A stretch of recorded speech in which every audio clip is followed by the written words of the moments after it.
चलिए इसको देख लेते हैं हम लोग। इसके जो इंपॉर्टेंट पॉइंट्स है क्या क्या लिखे जा सकते हैं।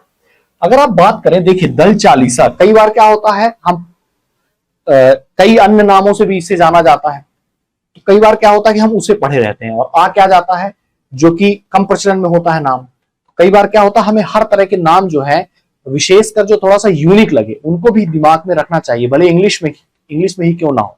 ठीक है, कई बार देखिएगा, मैं आपको उदाहरण दूंगा कि कई बार ऐसा है कि बच्चे समझ ही नहीं पाए उस नाम को और पढ़ के गए थे लेकिन नाम दूसरा आ गया, समझ ही नहीं पड़ा और घर आए तो पता चला अच्छा ये तो हम पढ़े थे। तो थोड़ा ये ध्यान रखना है।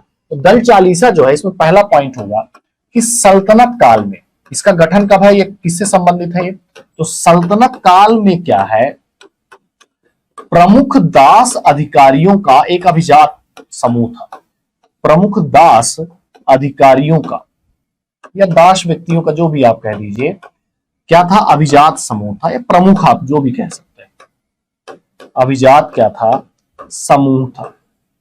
और जो उसके विश्वास पात्र लोग थे वो क्या थे, उन्हीं का क्या था, उस दल था। 40 लोग थे, इसलिए इसे दल चालीसा कहा गया। दूसरा पॉइंट ये है कि इसके जो अन्य नाम था, अन्य नाम तुर्कान चहलगानी,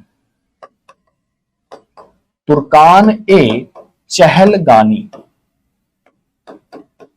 तुर्कान क्या है, चहलगानी, इसका क्या है, अन्य नाम है।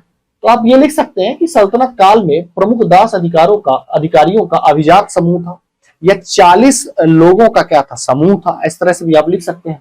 इसका गठन, तीसरा पॉइंट आपको लिखना है कि इसका गठन किसने किया था। तो इल्तुतमिश ने क्या किया था, इसका गठन किया था। और इसकी समाप्ति किसने की थी, तो आगे कॉमा लगा के लिख दीजिएगा, समाप्ति बलबन ने क्या किया था, इसको समाप्त कर दिया था।